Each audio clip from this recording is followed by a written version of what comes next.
Having acquainted ourselves with the mind, and with how little we really know about it, we can return to the question of whether other animals have minds. Some animals, such as dogs, certainly pass a modified version of the Turing test. When humans try to determine whether an entity is conscious, what we usually look for is not mathematical aptitude or good memory, but rather the ability to create emotional relationships with us.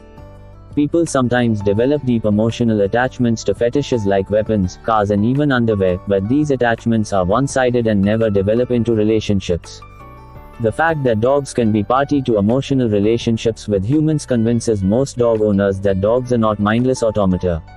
This, however, won't satisfy skeptics, who point out that emotions are algorithms, and that no known algorithm requires consciousness in order to function.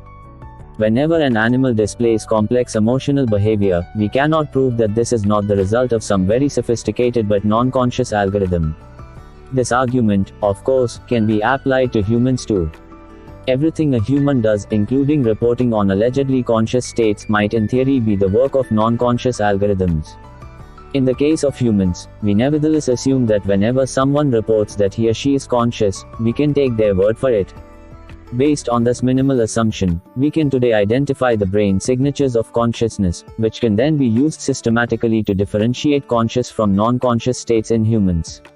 Yet since animal brains share many features with human brains, as our understanding of the signatures of consciousness deepens, we might be able to use them to determine if and when other animals are conscious. If a canine brain shows similar patterns to those of a conscious human brain, this will provide strong evidence that dogs are conscious.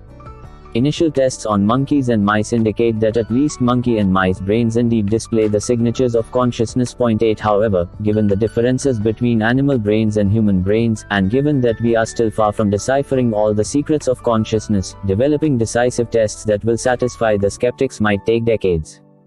Who should carry the burden of proof in the meantime? Do we consider dogs to be mindless machines until proven otherwise, or do we treat dogs as conscious beings as long as nobody comes up with some convincing counter-evidence? On the 7th of July 2012, leading experts in neurobiology and the cognitive sciences gathered at the University of Cambridge, and signed the Cambridge Declaration on Consciousness, which says that convergent evidence indicates that non-human animals have the neuroanatomical, neurochemical and neurophysiological substrates of conscious states along with the capacity to exhibit intentional behaviors. Consequently, the weight of evidence indicates that humans are not unique in possessing the neurological substrates that generate consciousness. Non-human animals, including all mammals and birds, and many other creatures, including octopuses, also possess these neurological substrates. 9 This declaration stops short of saying that other animals are conscious, because we still lack the smoking gun. But it does shift the burden of proof to those who think otherwise. Responding to the shifting winds of the scientific community, in May 2015 New Zealand became the first country in the world to legally recognize animals as sentient beings, when the New Zealand Parliament passed the Animal Welfare Amendment Act. The Act stipulates that it is now obligatory to recognize animals as sentient, and hence attend properly to their welfare in contexts such as animal husbandry. In a country with far more sheep than humans, 30 million vs 4.5 million, that is a very significant statement. The Canadian province of Quebec has since passed a similar act, and other countries are likely to follow suit. Many business corporations also recognize animals as sentient beings, though paradoxically, this often exposes the animals to rather unpleasant laboratory tests. For example, pharmaceutical companies routinely use rats as experimental subjects in the development of antidepressants.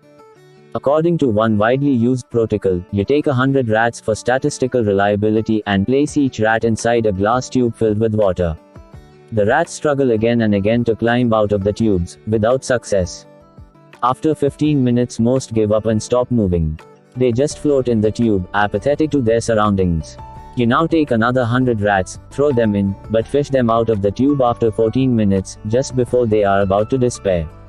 You dry them, feed them, give them a little rest, and then throw them back in. The second time, most rats struggle for 20 minutes before calling it quits. Why the extra 6 minutes? Because the memory of past success triggers the release of some biochemical in the brain that gives the rats hope and delays the advent of despair. If we could only isolate this biochemical, we might use it as an antidepressant for humans. But numerous chemicals flood a rat's brain at any given moment. How can we pinpoint the right one? For this you take more groups of rats, who have never participated in the test before. You inject each group with a particular chemical, which you suspect of the hope for antidepressant. You throw the rats into the water. If rats injected with chemical A struggle for only 15 minutes before becoming depressed, you can cross out A on your list.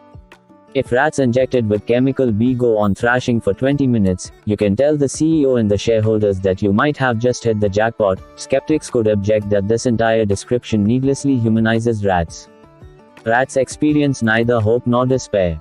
Sometimes rats move quickly and sometimes they stand still, but they never feel anything. They are driven only by non-conscious algorithms. Yet if so, what's the point of all these experiments? Psychiatric drugs are aimed to induce changes not just in human behavior, but above all in human feeling. When customers go to a psychiatrist and say, "Doctor, give me something that will lift me out of this depression," they don't want a mechanical stimulant that will cause them to flail about while still feeling blue. They want to feel cheerful. Conducting experiments on rats can help corporations develop such a magic pill only if they presuppose that rat behavior is accompanied by human-like emotions. And indeed, this is a common presupposition in psychiatric laboratories.